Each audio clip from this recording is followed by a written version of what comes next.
مدد می جویم او از کرده هایم صد پشیمانم مدد می جویم او از کرده هایم صد پشیمانم و سوزن می زنم خود را ولی امکان ندارم من و سوزن می زنم خود را ولی امکان ندارم من کی بسوزد تمامی استخوانم در چنین حالت کی بسوزد تمامی استخوانم در چنین حالت کنون گشتم در این دنیا سیاه نام و کمان قامت کنون گشتم در این دنیا سیاه نام و کمان قامت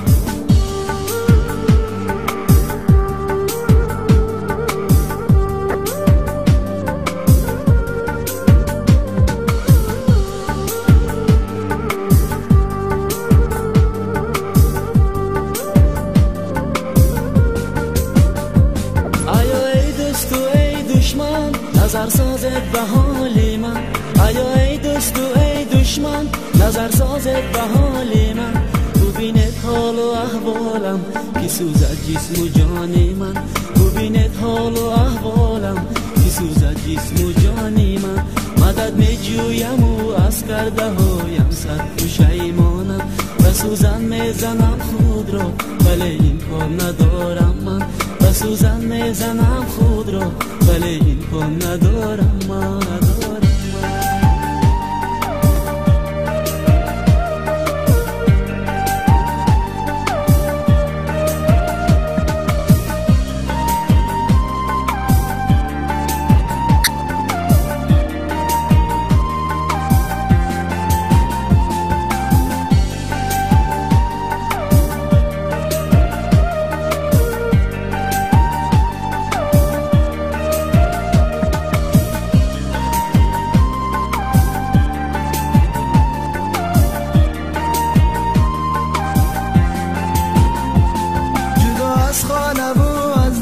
جدایم از زن و فرزند جدا از خانه و از زن جدایم از زن و فرزند شدم بیمار و بیچاره میسوخت عمر جوانی من شدم بیمار و بیچاره میسوخت عمر جوانی من مدد می جویم و از کرده هایم صد پشیمانم و سوزن می زنم خود را ولی امکان ندارم من و سوزن می زنم خود را ولی امکان ندارم من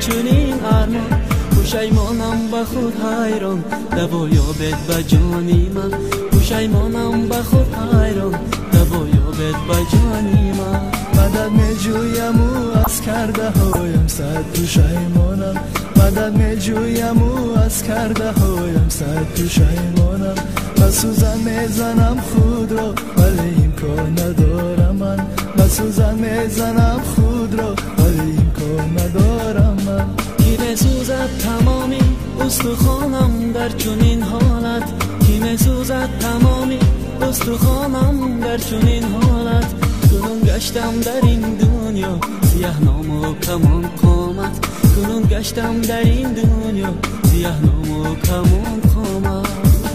ای جوان مرد ای جوان مرد صبر و طاقت پیشه کن وقتی رفتن در چنین راه لحظه اندیشه کن